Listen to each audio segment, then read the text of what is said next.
Boa noite, internautas. Quem fala é Roberto Ferrari, com mais uma hora marcada com Roberto Ferrari aqui na TV Orkut. Hoje, um dia que começou quente, agora está mais friozinho. Espero que todos vocês estejam em casa assistindo meu programa, sintonizado na internet no www.tvorkut.com.br e que vocês possam aproveitar bastante a entrevista de hoje, que vai ser muito interessante.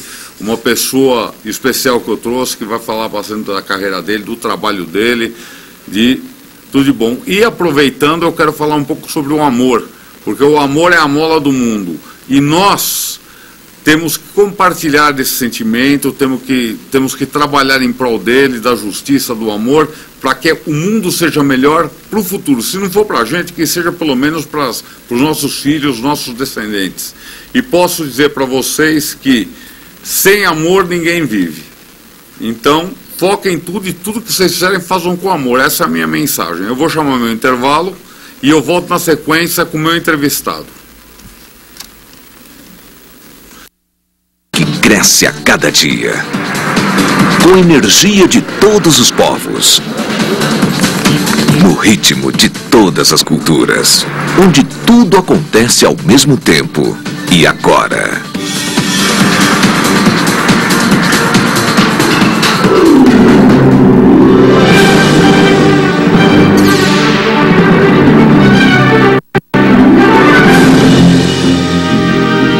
Para impulsionar essa cidade gigante é preciso muita garra, todos os sonhos e a determinação de mais de 10 milhões de pessoas.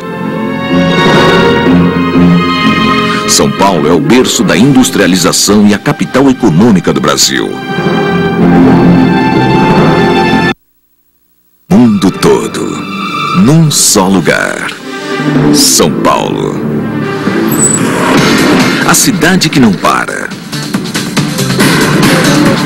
que cresce a cada dia, com energia de todos os povos, no ritmo de todas as culturas, onde tudo acontece ao mesmo tempo e agora.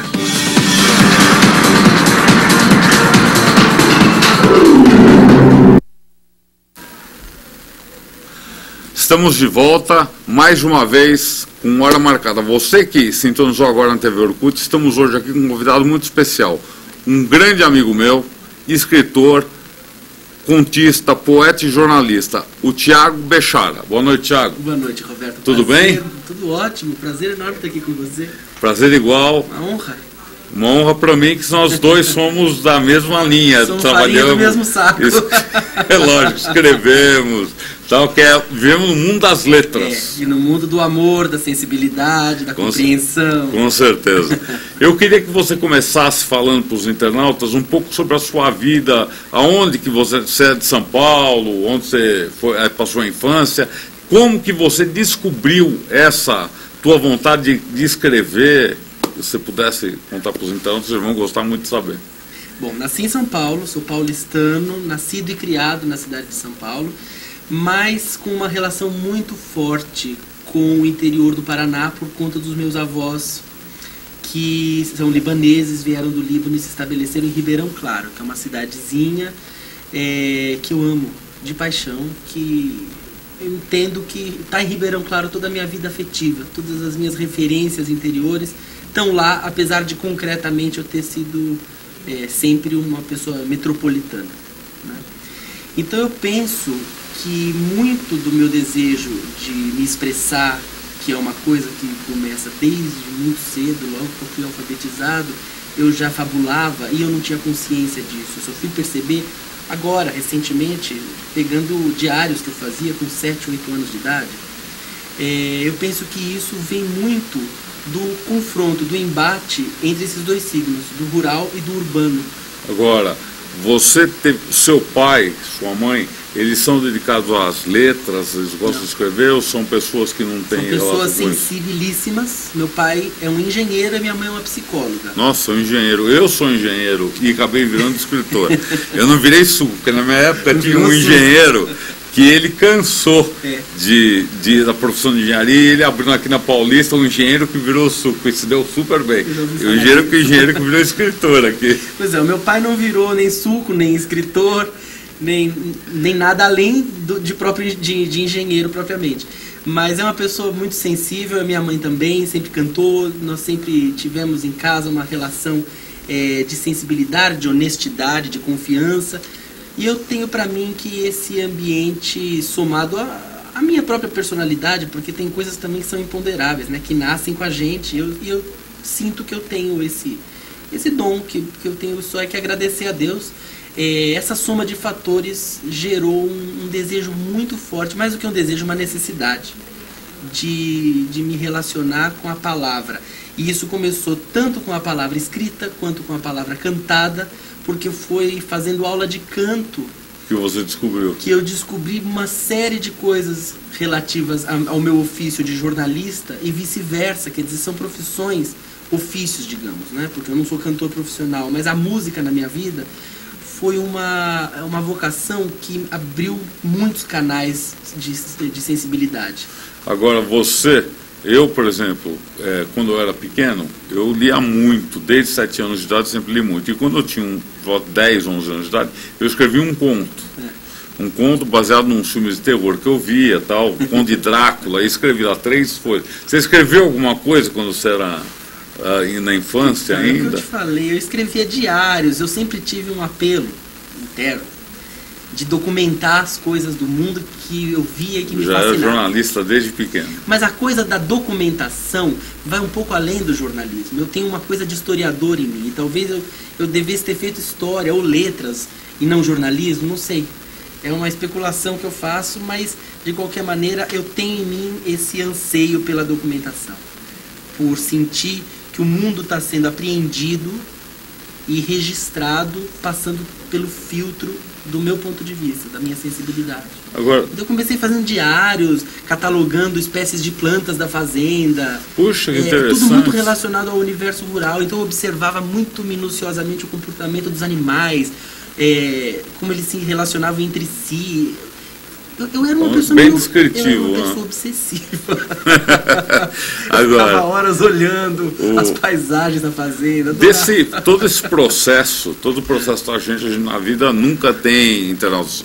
Nós, seres humanos, passamos por altos e baixos nessa vida. Nós não passamos sempre, estamos sempre num alto e num baixo. Como diz aquela canção do meu amigo Bill Brasil, é uma roda gigante, horas está em cima, horas está embaixo. Quero te perguntar, Thiago. E uma roda viva também. E uma roda viva, gigante e viva. Viva e gigante, te perguntar, você pode falar desse período inicial da sua vida, se teve alguma coisa assim, não um alto e um baixo, que você possa simplificar, que caracteriza esse início da sua vida? Uma coisa que te deixou assim para baixo, uma coisa que te levou bem? Eu acho que a morte dos meus avós, eu só tenho uma avó hoje viva. A morte dos meus 3 avós foi um baque emocional muito forte, não só por eu ser muito criança e não ter tido melhores condições de lidar emocionalmente com isso e com a compreensão disso, mas principalmente pelo fato de o intervalo entre a morte dos 3 ter sido muito curto. Entendi. Em 1 ano eu perdi os 3. Nossa! Em 1 ano, sendo que os 2 últimos morreram com espaços de 9 dias. Na missa de 7º dia de um, o outro estava. 2 dias depois ele morreu. Quer dizer, uma coisa muito vertiginosa, né? Nossa, pra família, uma coisa pesada. E para mim, que era criança, e na época eu confesso que eu não compreendia o que estava acontecendo mesmo. Um negócio... Eu faço as inferências hoje de quanto isso me abalou e me fez falta, porque foi um período muito conturbado do meu sistema emocional, da minha maneira de me relacionar com o mundo. Eu passei por uma crise complicada, fui em busca de análise, enfim, meus pais me apoiaram. E aí você estudou em São Paulo? Todos os seus estudos foram feitos em São Paulo? Eu nasci e vivi aqui a vida toda, então meus estudos, minha formação... Você só passava, vamos dizer, umas férias? Férias, todas as férias e feriados. Ribeirão Claro é muito próxima de Ourinhos. Aí te perguntar quantos quilômetros que é de São Paulo. É muito perto de Ourinhos, são 400 quilômetros. Não é longe. Não é tão longe. Então a gente vai, ainda hoje com muita frequência, temos família, temos casa lá. E nada como ter um cantinho desse para poder dar uma descansada, que é outro nível de vida, né? E é um cantinho delicioso, onde eu tenho as minhas plantas, as minhas árvores, Não, e o meu escritório com a minha biblioteca, onde eu me dedico a ficar olhando a piscina, escutando os pássaros, lendo, escrevendo. eu digo sempre que nada como ter amigos em cidades de interior, internautas. É uma maravilha, é muito gostoso. Você sai dessa loucura que é a cidade de São Paulo e vai para um lugar que é mais calmo. Apesar que hoje o interior está um pouco agressivo, mas é mais calmo, não é, Thiago?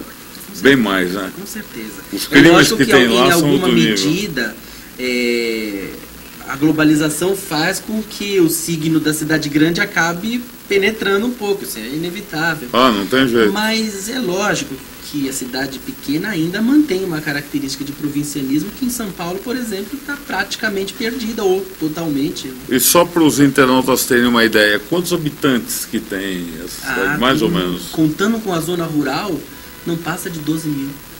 Nossa, uma microcidade. Poxa, o meu grupo lá do Hyundai tem 25 mil pessoas. Ele Tá tem vendo? Pô, deve ser maravilhosa essa cidade. No máximo, ou você é amigo, ou você é parente, ou é primo. Todo mundo. Tá tudo em família. É muito E é bom, aí você acabou o colegial, e eu chamo de colegial que eu sou da antiga ainda. Hoje em dia mudou toda essa nomenclatura, eu não sei mais qual é colegial, né? Então mudou. Aí você foi para a universidade. Sim. Mackenzie. Fui, na verdade, eu passei em 3 universidades, 2 de jornalismo e uma de cinema. A de cinema era na FAAP. Então eu optei em fazer Mackenzie à tarde e cinema de manhã. Eu fui meio kamikaze. Na época até, eu sou muito amigo da Denise Del Vecchio, e a Denise falava pra mim, você é doido, como é que você consegue fazer 2 faculdades? E tinha uma amiga minha que fazia 3 faculdades. Você conseguiu fazer as 2? Não, eu não me formei em cinema. Eu fiz 1 ano concomitante as 2, e depois eu segui só com o jornalismo e retornei, porque o Bom Filho, a casa toda. eu retornei à FAAP, como na pós-graduação. Nesse ponto nós temos uma coisa em comum. Eu, quando eu fui prestar vestibular, eu queria ser médico. Aí eu estava fazendo um objetivo e tal, e me inscrevi, estava fazendo um pré-médico, me inscrevi no vestibular que era no final do ano para medicina. Só que no meio do ano eu prestei a Fundação Getúlio Vargas e eu entrei. Aí eu comecei a cursar e gostei. Eu falei, não vou fazer mais medicina porque não vai dar para fazer os 2 juntos. Eu vou fazer engenharia. Você exerce a medicina de certa maneira, veja bem. Você é poeta. Ser poeta é ter o dom de curar com a palavra. A arte cura, a arte revela a gente para nós mesmos e para o outro. Não deixa de ser um tipo de cura. Mas sabe que aí eu fiz 1 ano também. Só que aí já não estava dando mais porque bati o horário de prova. Então, numa eu precisava de 1 para passar, outro precisava de 5, ia fazer de 5, tomar uma palma de 1. Aí eu falei, não. Aí voltei depois e fiz o SEAG, que é o curso de extensão. Você não tomava pau, você é uma pessoa inteligente. Mas não tinha, porque era no mesmo horário. Era no mesmo horário, não dava. Então, e aí você se formou lá e voltou na FAAP. Formei no Mackenzie em 2008 e em 2010 eu comecei uma especialização na FAAP em jornalismo cultural. E o que é o jornalismo cultural? Explica para os internautas que eles... É uma vertente do jornalismo ligada à editoria de cultura. No entanto, isso parece muito óbvio, mas falar em cultura significa falar numa rede de costumes, de hábitos, de crenças, de manifestações artísticas, que envolve muito mais do que arte, muito mais do que só música, ou cinema, teatro, que é a ideia tradicional que se tem de cultura. Quer dizer, cultura é tudo, em última instância, que é o que o ser humano vive, né? Os o ser humano movimentos produz, populares. Movimentos populares, a culinária, a moda. Tudo a gente teve aula de global. crítica de moda, de crítica de cinema, culinária. Cinema, de tudo.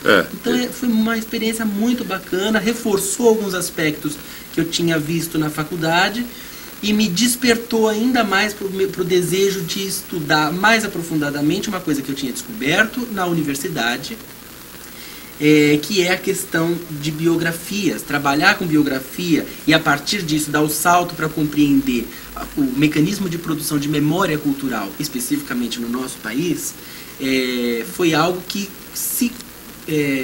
começou no Mackenzie e que se consagrou na FAAP, porque a minha monografia foi um estudo sobre memória cultural. Entendi. Na FAAP. No Mackenzie foi a biografia da cantora Cida Moreira, que está para sair agora pela imprensa oficial, pela coleção Aplausos. Eu vi no seu site. Aliás, vamos passar o site? Vamos passar o site, passa o site, passa os contatos. Já que você deu pode passar. www.tiagobechara.com.br. Tiago é com TH e Bechara é com CH. www.tiagobechara.com.br.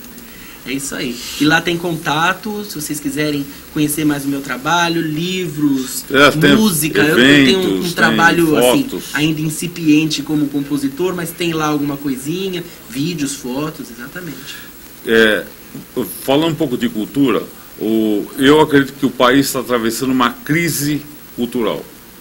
Aqui no país, os valores todos... Por que você acha isso? Por quê? Você começa pela música. Como é que você pode achar que música é um funk? Mas a gente não tem um apelativo, não, eu sei, mas um apelativo sexual pesado. Bom, isso é inegável. Como é que você pode achar que vai ter cultura se não tem educação nas escolas públicas, que os alunos batem nos professores? Então a cultura é um complexo de coisas. Mas a educação vem antes da cultura. Eu estou entendendo o que e ela vem de casa. Está dizendo. Vem de casa e é complementada pela escola. Mas a cultura é algo mais entranhado na genética de um povo, na questão da identitária, de quem nós somos. Mas você acha que o Brasil tem uma cultura, vamos dizer assim, expressiva? Eu acho. Você acha que ele tem? Eu acho que o Brasil é um dos países mais ricos do mundo em termos culturais, sobretudo pelo fato de a gente derivar culturalmente de uma mistura, né? Nós não somos puros, não existe o brasileiro em termos puros. Isso Mário de Andrade tratou, Gilberto Freire tratou, Sérgio Buarque de Holanda tratou. Nós temos uma cultura riquíssima e variadíssima que dá ensejo a coisas, como você está mencionando, de qualidade artística. Duvidosa, eventualmente, ou apelativa também, porque a gente vive num sistema capitalista em que a coisa da agilidade, da produção de cultura enlatada é muito premente, mas isso é do mundo, isso não é tipicamente concordo brasileiro. Com você. Eu só acho que isso é um problema mundial. Exato. O mundo está tendo uma inversão de valores fantástica. Sem dúvida. Você vê, um exemplo, um cientista que acaba descobrindo uma doença, a cura de uma doença que vai beneficiar a humanidade. Esse cara, para ganhar um prêmio Nobel, ele leva 50 anos. Se ele ganhar. Ele vai ganhar $1 milhão. Se é que ganha. O outro que nasceu e não teve ensino nenhum, não teve educação, não teve nada, ganha 3 milhões por mês. É o que você falou, é uma completa inversão de valores.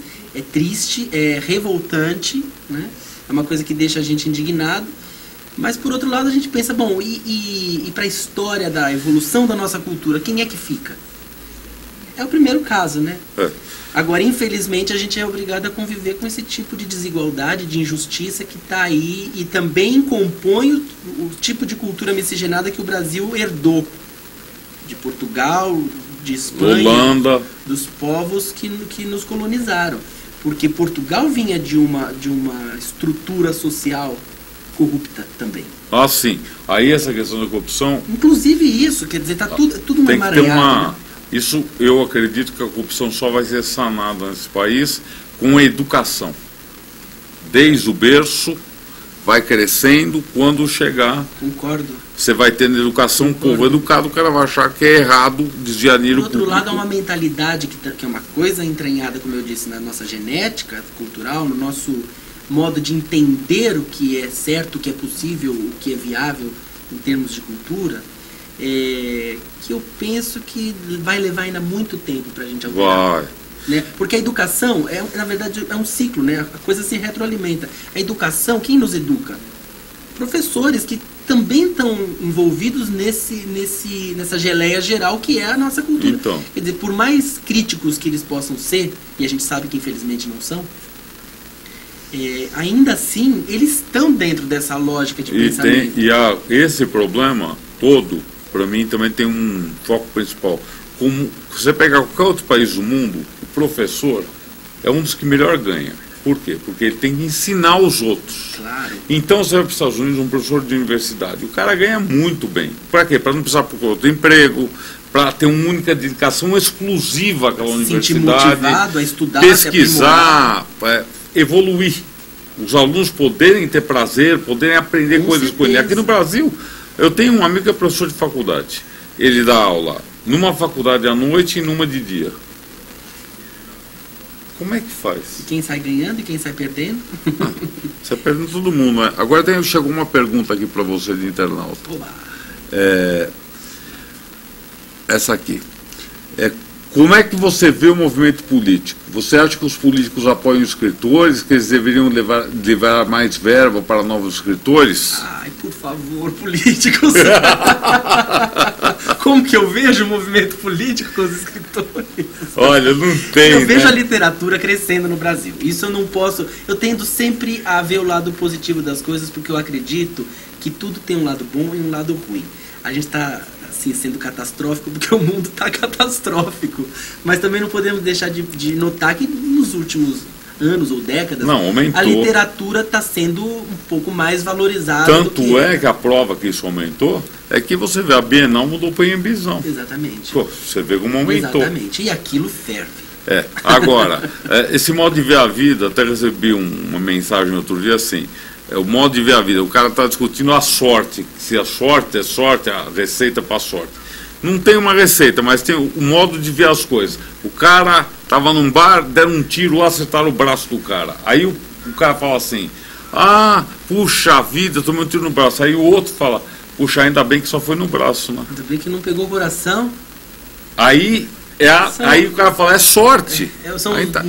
São diferentes pontos de vista sobre o mesmo fato. Por isso que tudo que eu vejo, que a minha carreira como escritor era relativamente, apesar de eu escrever desde a juventude, ela é relativamente curta, como escritor profissional. Sim, eu entendo. Mas eu interpreto da seguinte maneira, tudo que a gente faz nessa vida com amor, a gente dá o sangue, dá a alma para aquele negócio, você vai conseguir almejar o seu objetivo.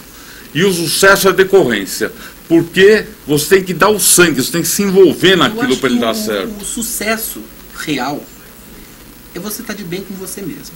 É você Primeiro, saber aquilo que você quer, porque se você sabe aquilo que você quer, você já está meio caminho andado. Porque tem muita gente que não encontra a sua vocação, que não sabe aquilo que te faz bem, né? Então, primeira coisa para o sucesso é você saber o que você quer, para a partir daí traçar o caminho para obter isso. Quer dizer, se você faz alguma coisa com prazer, com dedicação, com amor, principalmente, com amor, com respeito por você e pelo outro,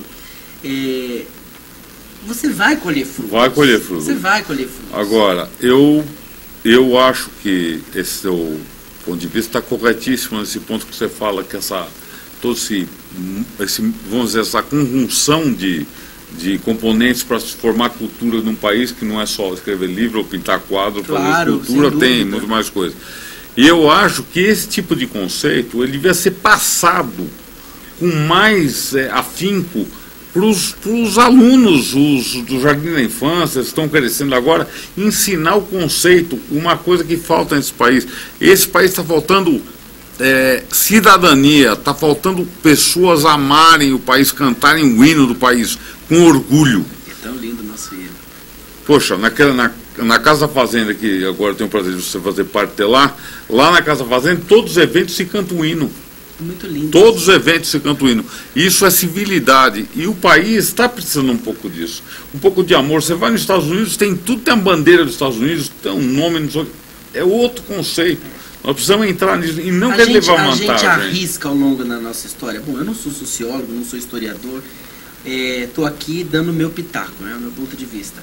Mas a gente teve ao longo da nossa história pequenas tentativas de se movimentar na direção de um nacionalismo, como você está falando, sugerindo que isso seria algo positivo. Eu vejo, por exemplo, a geração dos românticos, com Zé de Alencar, tentando trazer a coisa do indianismo e ignorando o elemento negro, o elemento português. Vejo outras movimentações dizendo que o Brasil é negro. O Brasil não é só negro, o Brasil é muito negro.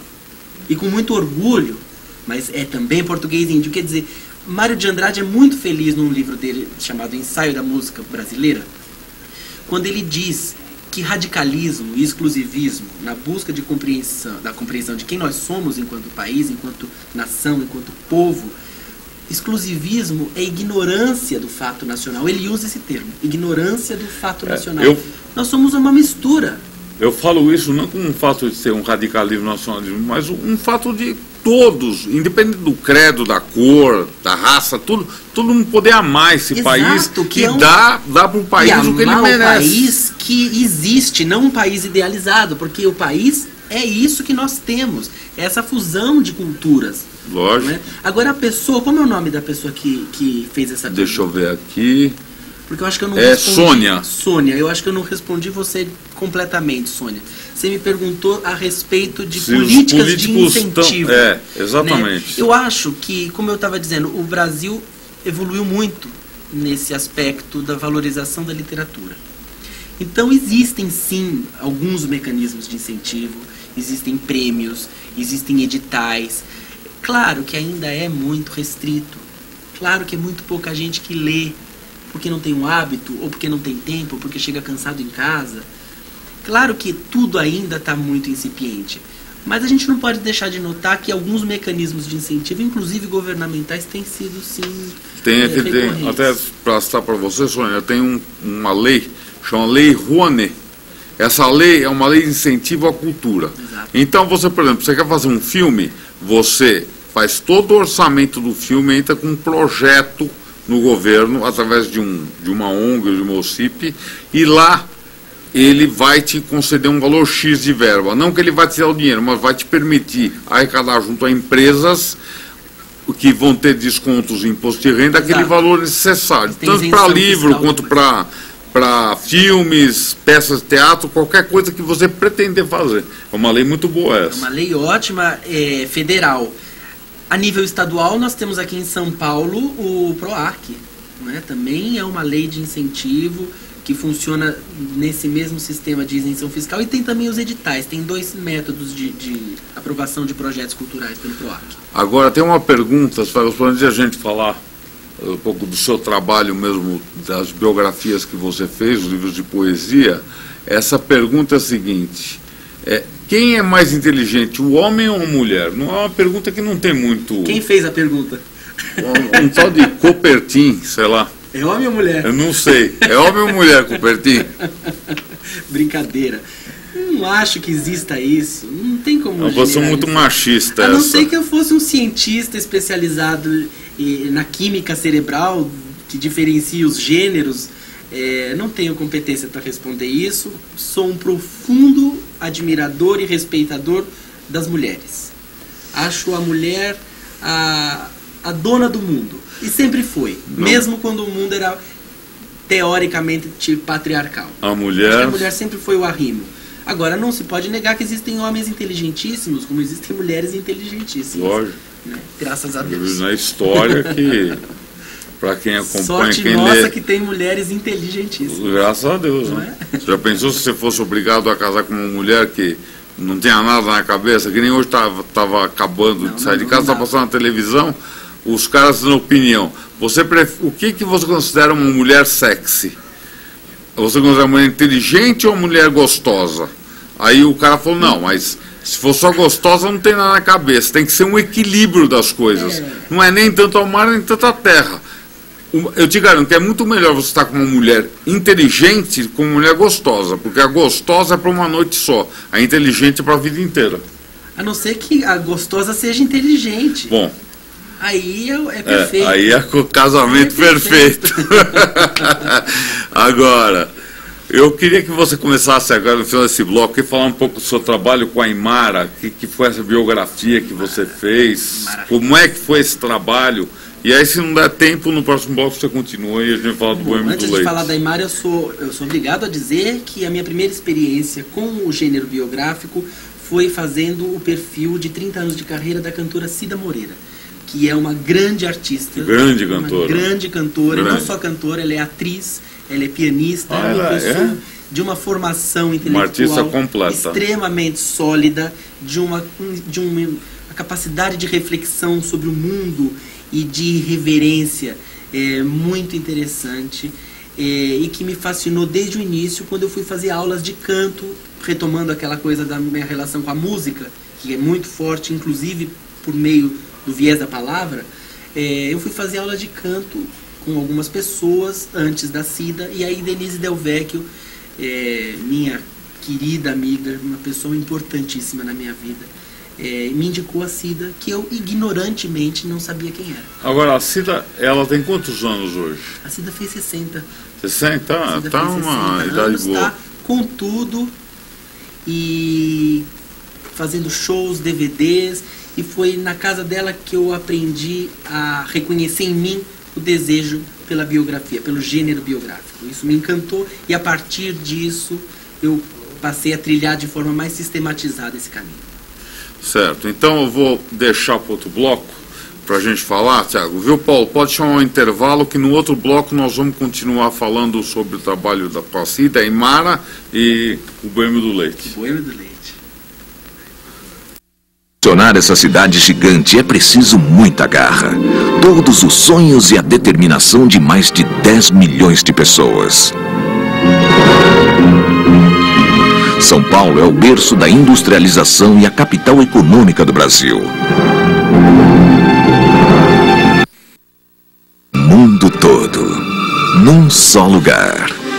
São Paulo. A cidade que não para, que cresce a cada dia, com energia de todos os povos, no ritmo de todas as culturas, onde tudo acontece ao mesmo tempo e agora.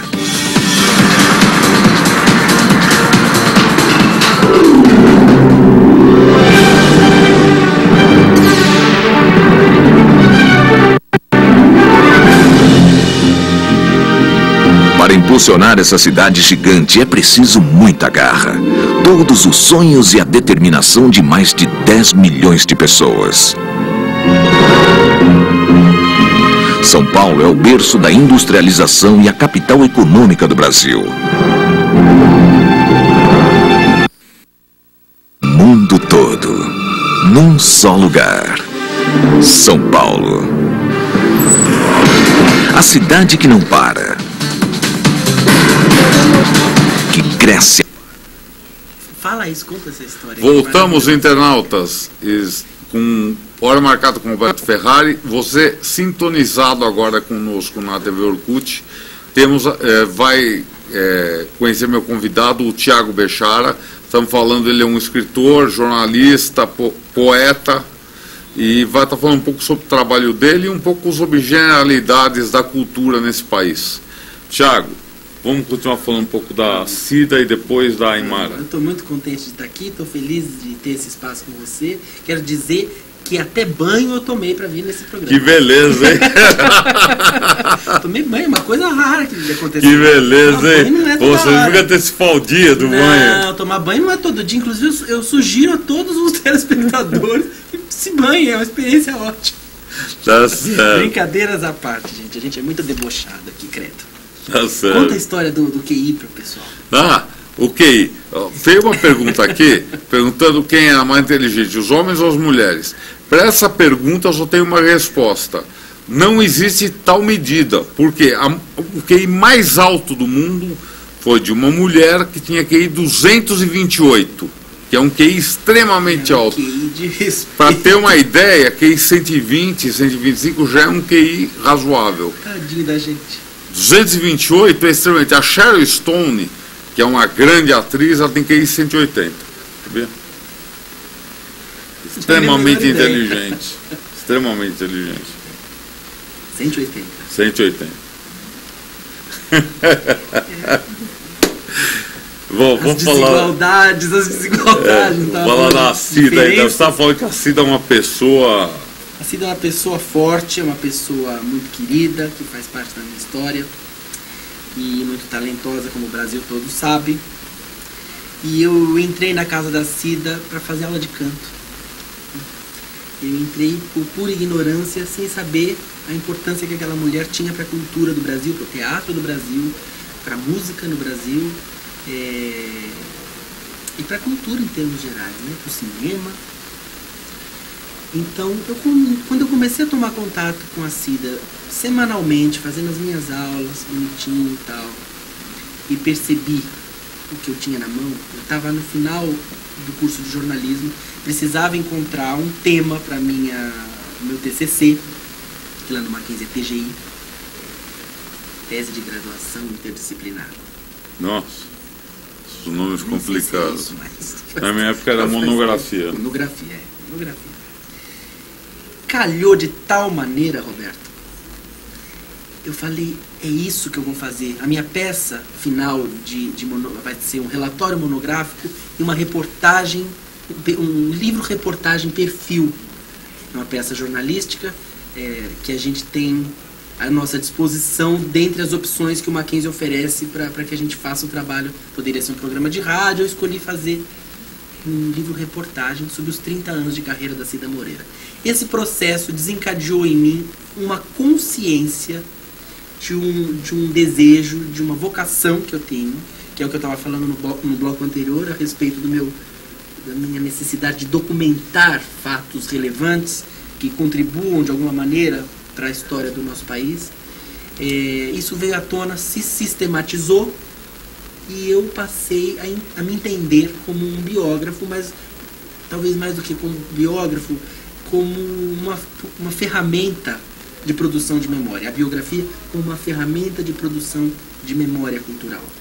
Então, a partir do livro da Cida, eu segui buscando me aprimorar nesse sentido, conhecer o que existe no Brasil, tentei me informar ao máximo possível e continuei escrevendo livros. Então, o meu segundo livro, na verdade, foi a biografia do Carlos Paraná, mas no meio do processo houve um hiato, onde, entrevistando a Imara Reis, que é uma grande atriz e diretora carioca que vive no Brasil, que vive em São Paulo, nunca tinha ouvido falar nada. Uma grande atriz, eu conheci a Imara por conta do livro da Cida.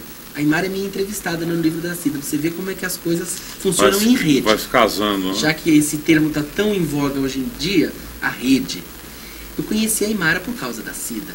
E quando eu vi, eu tinha feito a biografia da Imara. Nós nos tornamos muito amigos. A Imara é uma pessoa encantadora. Não é só uma artista, ela é uma intelectual. Ela é uma pessoa que tem um conhecimento e uma curiosidade sobre o mundo assustadores, né? Uma coisa de se instigar com tudo, que é muito bonita, muito bonita. A Imara sabe tudo, de tudo. O que você perguntar para ela, ela te responde. Uma pessoa impressionante e muito engraçada, e muito irreverente, muito autêntica, original. Então, o livro da Cida foi o primeiro, mas ainda não saiu. Vai sair agora. O da Imara foi o terceiro, mas saiu em segundo. E o do Carlos Paraná, que foi o segundo, saiu em primeiro, né?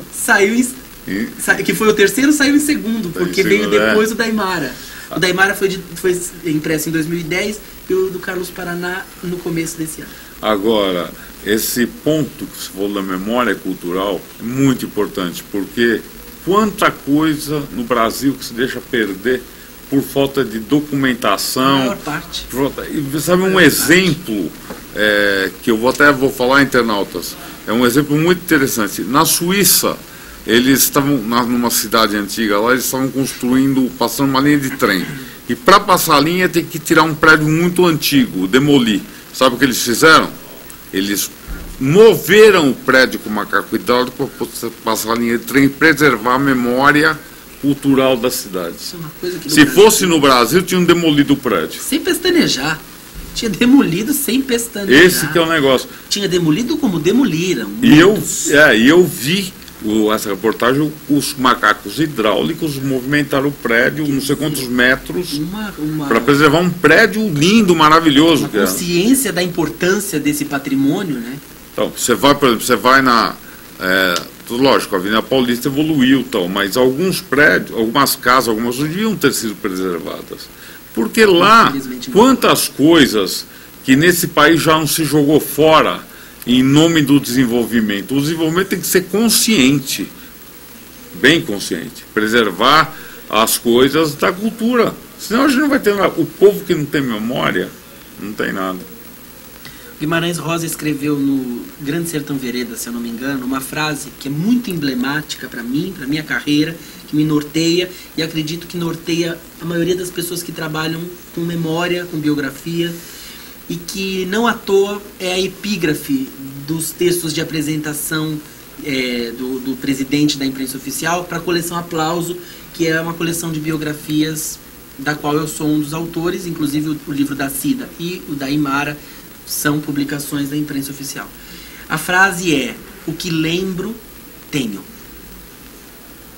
O que lembro, eu tenho, é a frase que resolve qualquer questão. O que eu lembro, tenho. Poderia ser o que eu lembro, sou.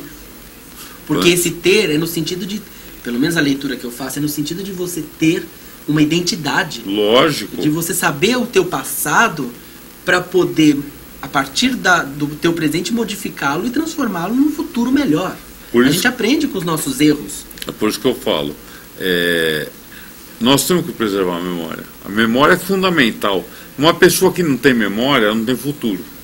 Com certeza. Não dá para ter. Um povo sem memória não tem futuro. E o que acontece? Está sendo provado hoje que a atividade intelectual evita vários males. Por exemplo, Alzheimer, tal, outras coisas. Então, incentivar as pessoas a terem atividade intelectual, lerem bastante. Estou lembrando do professor Antônio Cândido, da USP. Professor Antônio Cândido de Mello e Souza, que é um dos maiores intelectuais vivos do Brasil hoje. E tem 96. Que beleza, sei hein? Que não tem mais, se eu não estou fazendo confusão. O professor Antônio Cândido é uma prova viva disso que você está falando. Meu pai é uma prova viva disso. Que idade ele tem? 88 ele vai fazer. 88. Mas ele tem a cabeça... Incrível, né? Escreveu vários livros, vários discursos, houve uma vida intelectual. Essa geração era uma geração muito terrível, né? Eles eram... Meu pai se formou em primeiro lugar no São Francisco, na década de 40. Pois é, não tem o que dizer. Ele é um advogado, ele é advogado. Ele inclusive, ele falou que o computador, ele prefere escrever na mão, porque na mão ele consegue raciocinar melhor. Mas sabe que uma das minhas técnicas, um dos meus métodos, né, de trabalhar com texto é imprimir. Tudo bem, eu faço à mão, depois eu passo para o computador, depois imprime, não me leia na tela do computador, porque passa erro, passam relações que estão nas entrelinhas entre uma palavra e outra que você não percebe na tela do computador. Isso é muito... Sabe que a gente sempre aprende, né? Então, escrever, além do talento que a pessoa tem que ter uma extrema concentração para poder evitar esses erros. Com certeza. E ainda assim passa, porque somos todos humanos. Mas é uma coisa, escrever é celibato. Eu acho que toda arte é um celibato, né? O ator é um monge. A pessoa se dedicar de corpo e alma uma vida inteira a saber compor uma personagem e se dissociar emocionalmente dessa personagem para levar emoção para as pessoas. Sabe o que acontece? Você vê, todo mundo fala, porque o cara lá, o artista de cinema em Hollywood, o cara é milionário, mas vocês já perguntaram quanto que aquele cara teve que estudar e o quanto que ele se entrega? Minha nossa. Para que você pega um Robert De Niro, por exemplo, o cara é um monstro para trabalhar. Cada papel que ele faz, ele parece que ele é o estivador, que ele é o bandido, que ele é de tanto que ele vive. Naquele momento ele é. Não é que parece, ele é. Então, entendeu? Então isso é Deus, isso é um celibato, isso é um apelo interno, não é... eu gosto de... Não é que gosta, você precisa.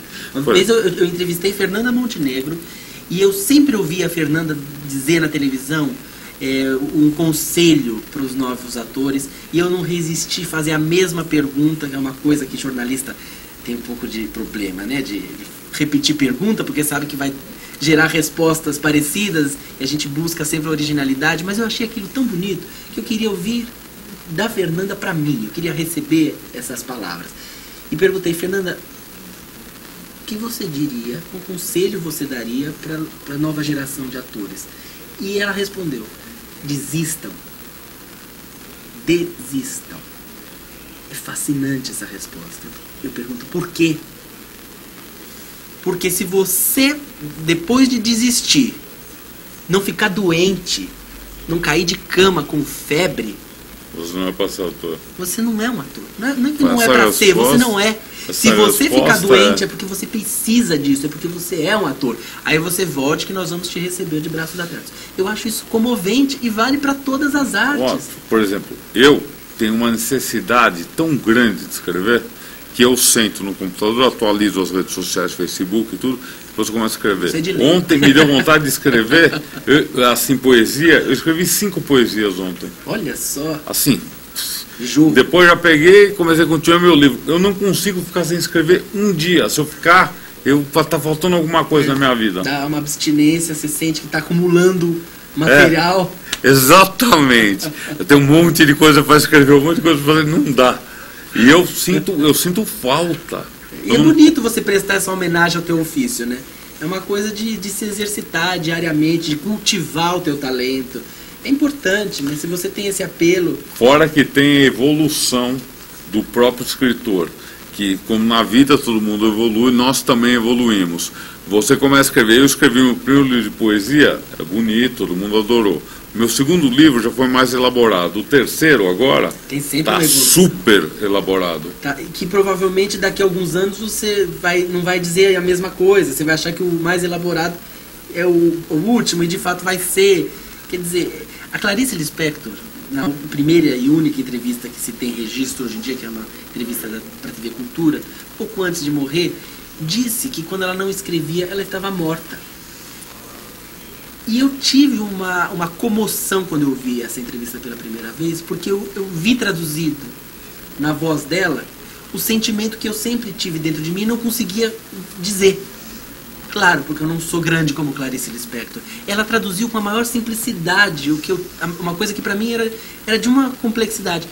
Quando você não escreve, você está morto. Quer dizer, a necessidade que você tem de estar no mundo, é o espaço social que você encontra para existir a arte. Porque tem muito escritor, eu conheço até alguns, que gostam de se comparar com... porque eu escrevo que nem o Hemingway, porque eu faço um sei o quê. Sabe qual que é o que eu falo para as pessoas? Seja você. Escreve, seja difícil. você. Geralmente é o mais difícil. Seja você. Não se compare com ninguém. Seja respeitado pelo que você escreve. Sem dúvida. E pelo que seu trabalho, o escritor, apresentador, comunicador, o que você quiser, seja respeitado por aquilo. Entrega de corpo e alma, ame. Eu falo que tem vários tipos de amor, Thiago. Tem o amor por uma mulher, tem o amor entre duas pessoas do mesmo sexo, tem o amor pela profissão, claro, que é fundamental. Se você não amar o que você faz, você vai ser um fracassado na vida. E se você ama, você não trabalha.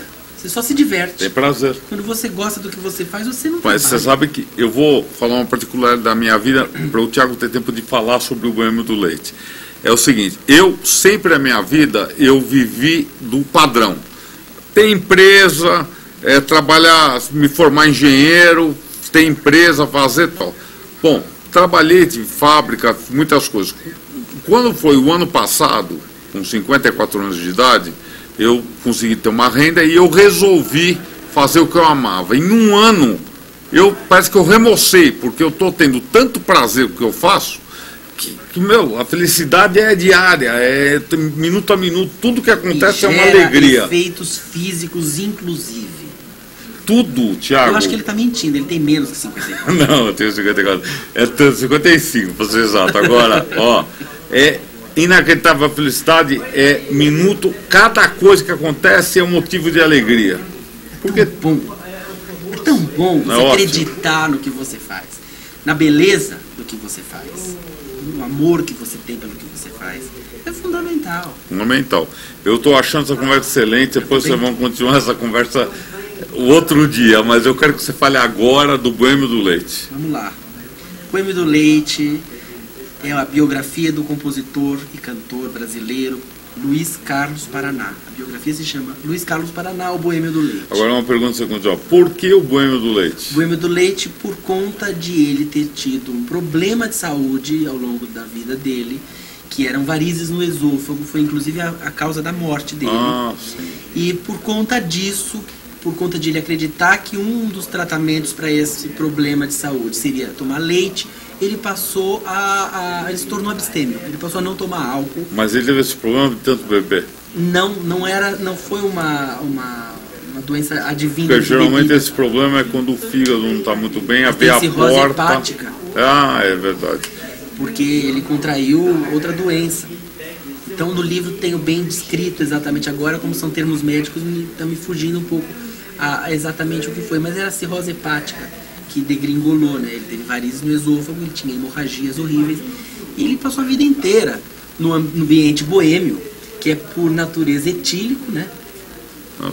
Por natureza etílico, tomando leite. Então não deixou de ser uma coisa curiosa, característica que marcou muito a passagem dele pela noite paulistana como dono de um dos principais bares da cidade de São Paulo, que se chamava O Jogral, que foi fundado em 65.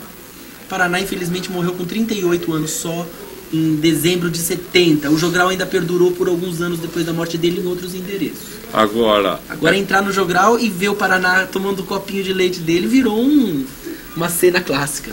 Agora, nessa época foi uma época conturbada da política brasileira.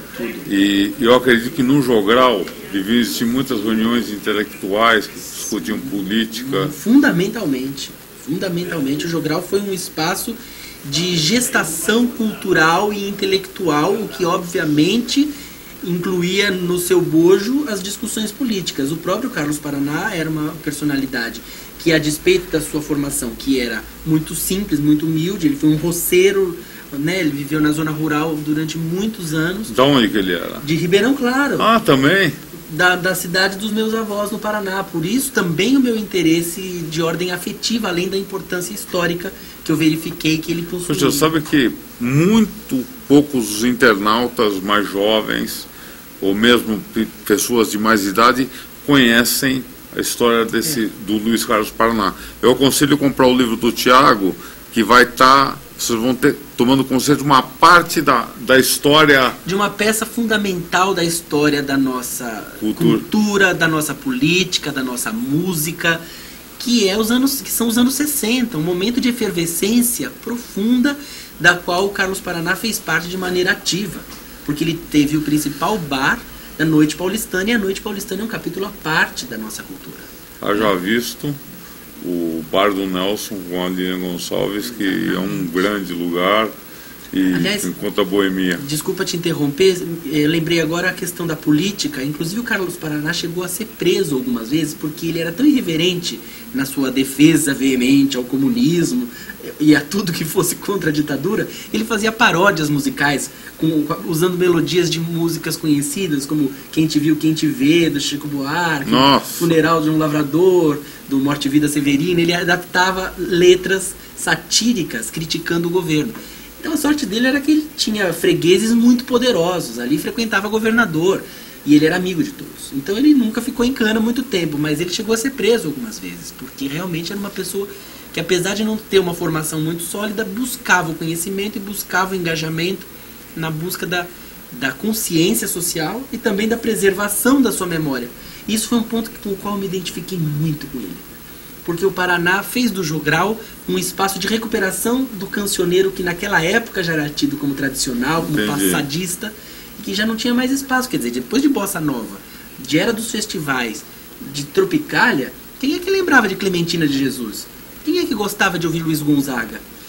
Quem é que valorizava a arte de um Lupicínio Rodrigues, de um Ismael Silva, de um João Pacífico, que é um dos pais da música caipira regional no Brasil, e que ninguém hoje em dia ainda conhece muito bem. A Dona Irã chegou a receber a Ordem do Jogral, que era uma medalhinha que o Carlos Paraná Agora, você falou da Bossa Nova. Eu considero que a Bossa Nova foi um dos momentos culturais mais importantes do mundo. Sem dúvida, também considero. Eu considero que grandes talentos e grandes gênios, pessoas de intelecto privilegiado participaram desse movimento, tanto que eu sou um admirador da Bossa Nova, assim, eu amo a Bossa Nova. Eu escrevo poesias do Tom Jobim, que bonito, que eu acho demais e me inspira cada vez mais, não só Tom Jobim como outros. Não era o gênio, Vinícius, o João, que é a primeira pessoa que vem na nossa cabeça, mas tem milhares de outras pessoas.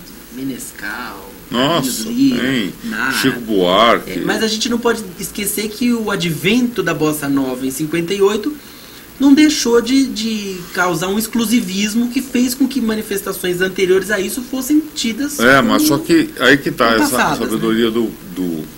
Tem que ser assim. Você tem que tudo que for. As coisas foram você tem que equilibrar, né? Tudo para você poder. Foi o que o Caetano fez, foi o que o Gil fez. Eles fizeram isso com a Tropicália, porque a Tropicália, nela cabia tudo, né? Cabia a Bossa Nova, cabia a Gonzaga, cabia a Carmen Miranda.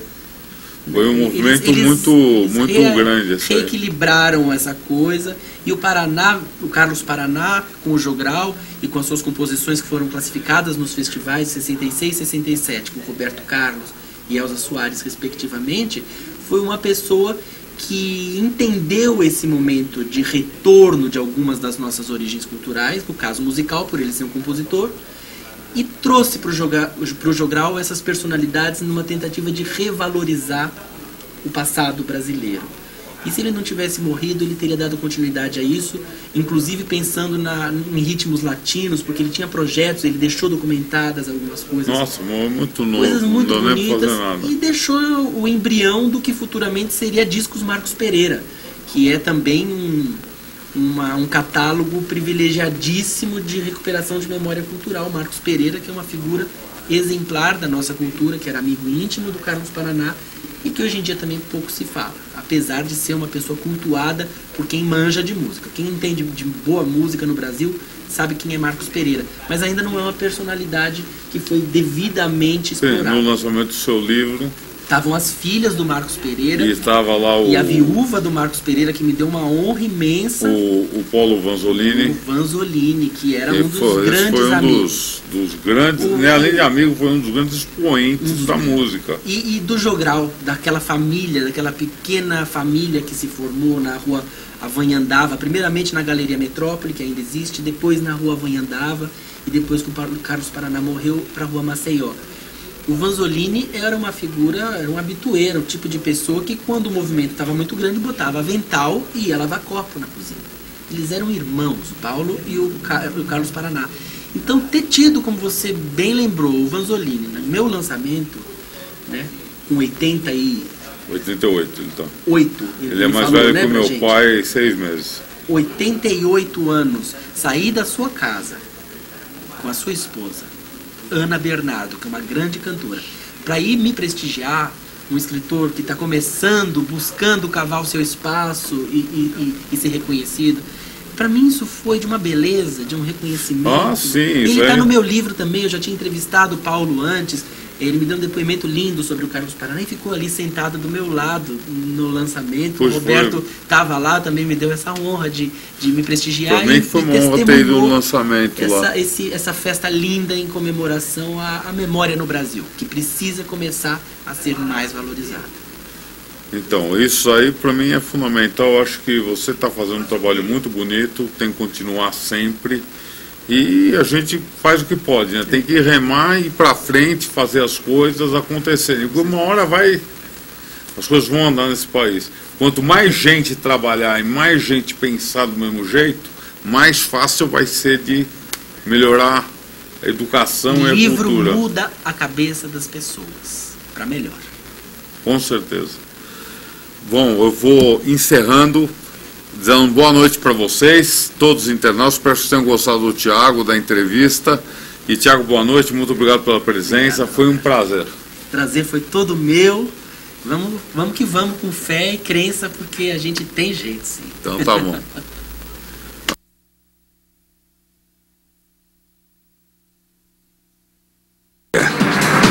Com energia de todos os povos, no ritmo de todas as culturas.